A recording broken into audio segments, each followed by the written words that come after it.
Good morning. इथं मुलाला half day असल्यामुळं ना आता फक्त ब्रेकफास्टच द्यावा लागतो आणि मग म्हटलं चला ब्रेकफास्टमध्ये ना सगळ्यांनाच साबुदाण्याची खिचडी बनवूया. त्याला वेगळं परत आम्हाला वेगळं करण्यापेक्षा ना साबुदाण्याची खिचडी तो एकदम आवडीने खातो. म्हणून माझी सकाळची त्याला ब्रेकफास्ट द्यायची तयारी चालू होती. आणि मग त्यानंतर त्याचा ब्रेकफास्ट बनवून झाला. मग सध्या गरम पाणी सकाळी प्यायची तर अजिबात इच्छा होत नाही. त्यामुळे माठातलं थंड पाणी प्यावंसं वाटतं. आणि सकाळी सकाळी एवढी गडबड असते ना, आता आज मी फर्स्ट टाईम लाँग व्हिडिओ असा काही शूट करते आहे. त्यामुळे बघूया आता कुठपर्यंत जमतोय आणि किती जमतोय ते.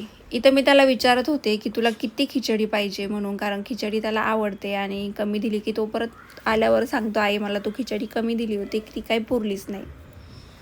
आता 12:30पर्यंत स्कूल आहे फक्त आणि त्याचं स्कूल जर 2:30-3 वाजेपर्यंत असतं जनरली आणि ते तसं असेल ना तर सकाळी टिफिन होऊन जातो आणि मग त्या टिफिनमध्येच आम्ही आमच्यासाठी लगेच कणिक मळून ठेवते किंवा भाजीची तयारी पण झालेली असते.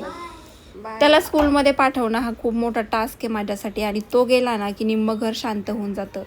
आणि आमचं वादळ तर अजून झोपलेलं आहे निवांत. तिला काहीच टेन्शन नाही, दादा तू स्कूलमध्ये जा नाही तर जाऊ नको. ती निवांत 9 किंवा 10 वाजता उठते आणि त्याच्यानंतर मग तिचे सगळे प्रोग्राम चालू होतात, जसं की खाणं पिणं. आणि उठली का लगेच तिचं असं असतं की आई मला दूध चहा दे. आता तो तर स्कूलमध्ये गेला होता, मग मी आमच्यासाठी चहा ठेवला. आता चहाची काही एवढी मी शौकीन नाही आहे बरं का, पण सकाळचा चहा ना मला घ्यावा लागतो कारण घरातल्यांना सगळ्यांना प्यायचा असतो. त्यामुळे मग त्यांच्यासोबत मी पण पिते थोडासा. इथं चहा मस्तपैकी अद्रक टाकून उकळला होता आणि कुणाचंच दात घासून झालं नव्हतं, फक्त माझं झालं होतं. म्हणून मग मी तो माझ्यासाठीच घेऊन घेतला.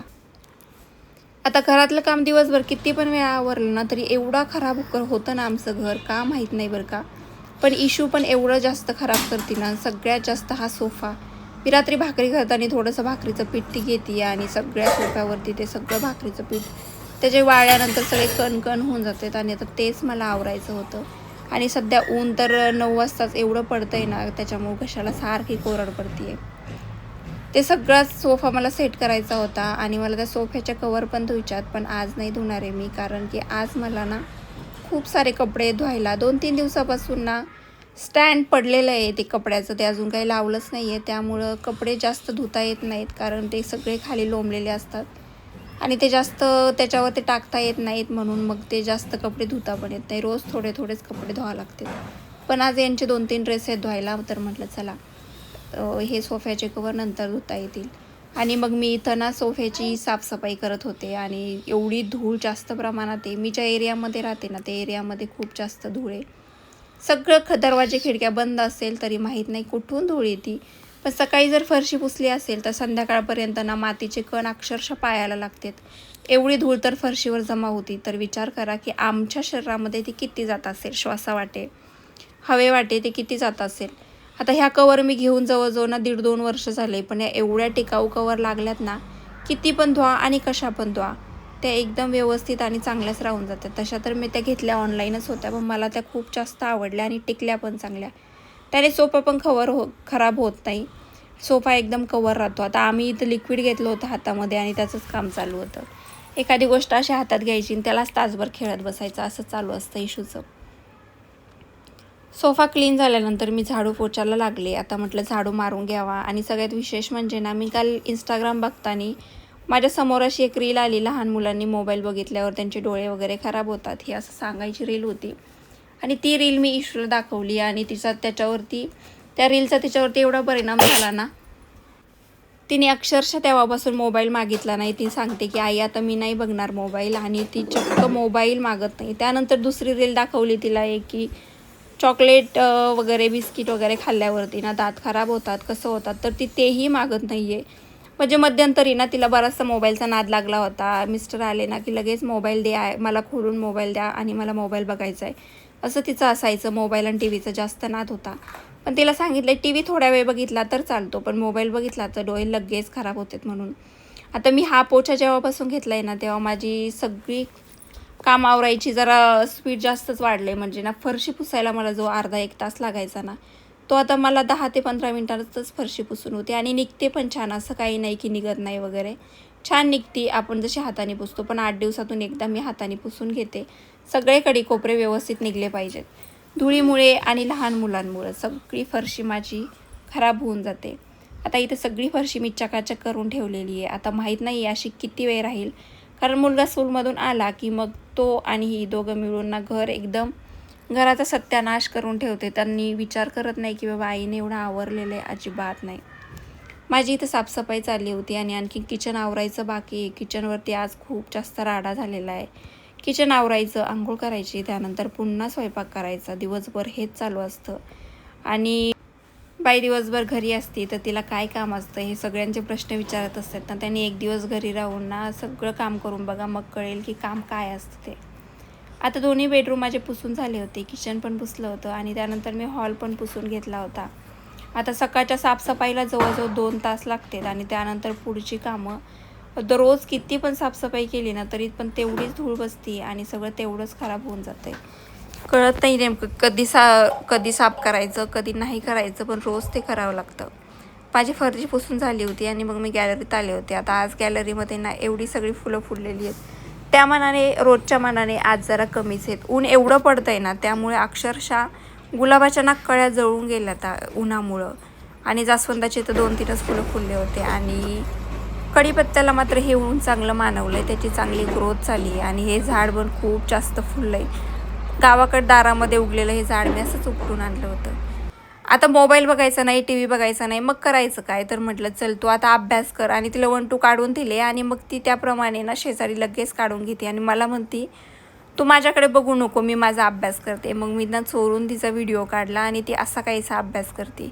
तिला मी पॅड दिलं होतं, पण पॅड तिने ते खाली ठेवलं आहे आणि म्हणते की नाही मी अशीच लिहिणार. तिचं असं आहे ना, तिच्या मर्जीने सगळं करावं लागतं, नाहीतर मग मॅडमचा लगेच ताल जातो आणि मग अभ्यास पण राहिला आणि सगळंच राहिलं. तशी ते अभ्यास तिला करायला दिला 1-2 काढून दिले ना की मग ती छान लिहायला सुरुवात करते. आता तिला स्कूलमध्ये टाकायचं आहे, त्यामुळे तिच्या अभ्यासाची सध्या ट्रेनिंग सुरू आहे. हात वळला पाहिजे, बोलता आलं पाहिजे, हे सगळं जमलं पाहिजे म्हणून ती ट्युशनला पण जाते आणि घरी पण थोडंफार करते. आता सगळी घरातली साफसफाई झाली होती. मग मी पण आंघोळ करून आले आणि केस विचारत होते. सध्या माझे केस खूप जास्त गळत आहेत, का काय माहीत नाही आहे, पण सध्या केस खूप जास्त गळत आहेत.